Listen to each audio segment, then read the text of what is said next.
Sure. So, once again, welcome to the classroom. So, in the previous class, we have derived the magnetic induction equation. So, actually, today I have to derive the energy equation, but due to some technical problem, so I am going to derive in the next class. Today, I am going to discuss with the MHD approximations. So, what are MHD approximations? Then, what do you mean by MHD approximations? So MHD approximations means, as I told you in fluid mechanics, so if the equations are complicated, then we are going to put some restrictions. To the extent, so we have to solve them. Means, we are going to simplify the complicated equations. Is it right? So because usually the MHD equations are highly nonlinear partial differential equations. Sometimes it is impossible to find the solution.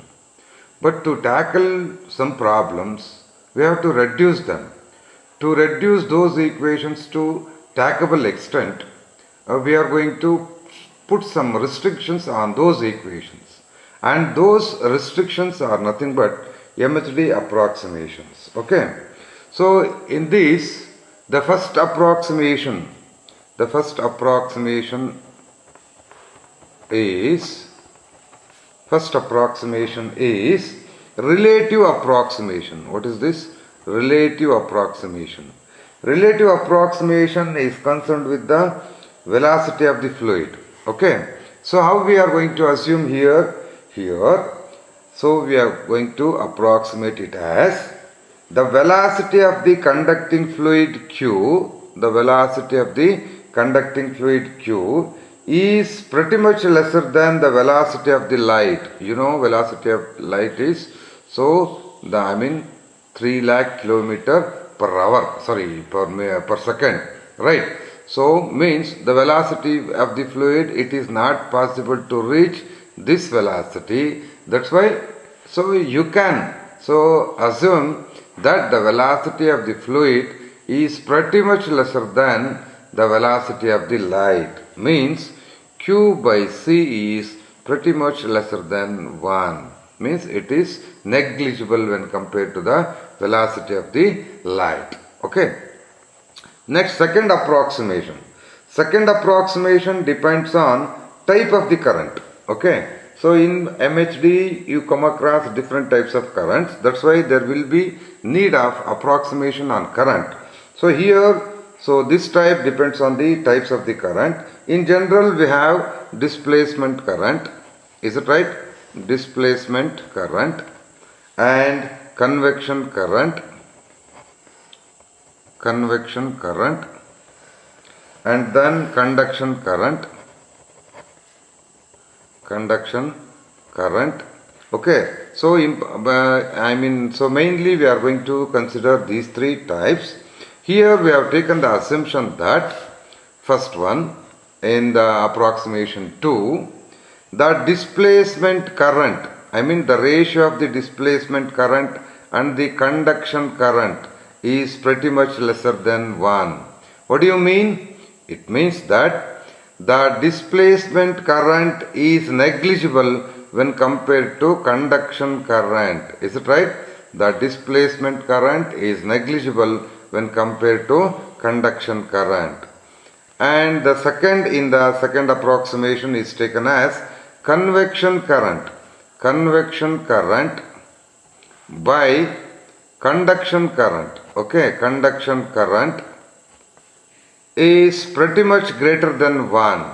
Then what do you mean? You mean that conduction current is negligible when compared to convection current. Here the displacement current is negligible when compared to conduction current, but here, so conduction current is negligible when compared to convection current.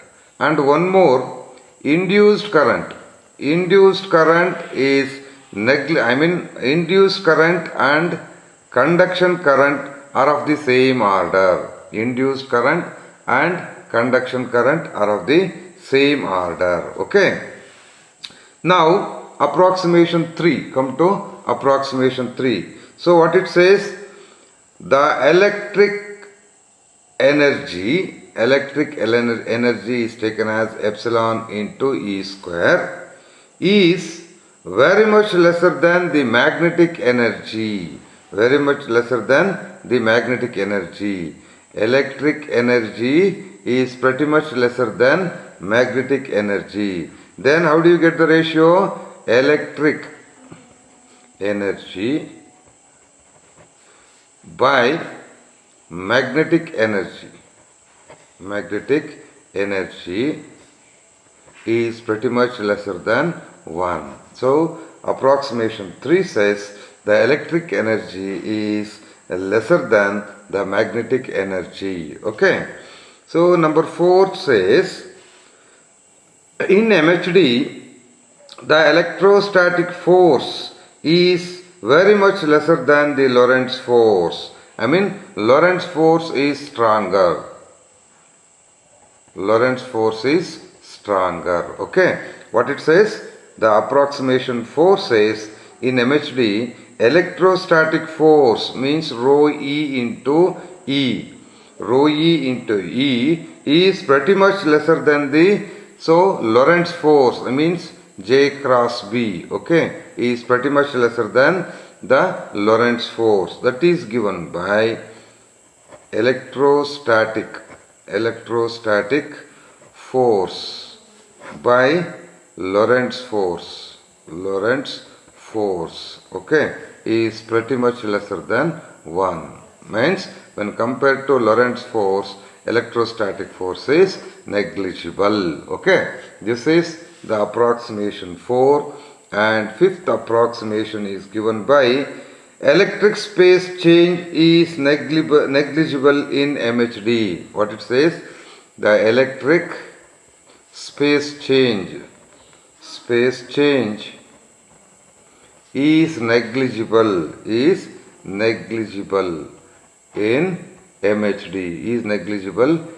MHD. So these are the 5 approximations in MHD, and they are called as MHD approximations. So as you know, in general, MHD equations are very complicated. They are non-linear partial differential equations, and hence not tackable analytically, means it is sometimes impossible to find the analytical solution. That's why to simplify them, to simplify the problem, so to the tackable mode, so we are going to do some approximations, and those approximations are called as MHD approximations, and there will be 5 approximations, as I told you. A relative approximation that depends on the velocity of the fluid and the velocity of the light, and the approximation 2 depends on the types of the current. So in that, so we proved that, so we have taken displacement current by conduction current is pretty much lesser than 1, means displacement current is negligible when compared to conduction current, and conduction current is negligible when compared to convection current, and induced current and the convection current are of the same order. This is the second approximation, and the third approximation gives the relation between electric energy and magnetic energy, right? So here the electric energy is negligible when compared to magnetic energy, and the approximation 4 says electrostatic force is negligible when compared to Lorentz force, and fifth approximation says electric space change is negligible in MHD. ನಾನು ಇವತ್ತು ಇಷ್ಟಕ್ಕೆ ಮುಗಿಸ್ತಾ ಇದ್ದೀನಿ, ಯಾಕೆಂದರೆ ನಾನು energy ಈಕ್ವೇಷನ್ನ ನಾನು derive ಮಾಡಿಕೊಂಡು ಮುಂದೆ ಹೋಗಬೇಕು. ಸೊ ದಟ್ಸ್ ವೈ ವಿಡಿಯೋ ಕಳಿಸ್ಲಿಲ್ಲ ಅನ್ನಂಗೆ ಆಗಬಾರ್ದು ಅಂತೇಳಿ ಒಂದು ಚಿಕ್ಕ ವಿಡಿಯೋ ಮಾಡಿ ಕಳಿಸ್ತಾ ಇದ್ದೀನಿ. ಇದಿಷ್ಟನ್ನು ಪ್ರಿಪೇರ್ ಆಗಿ. So take care, thank you.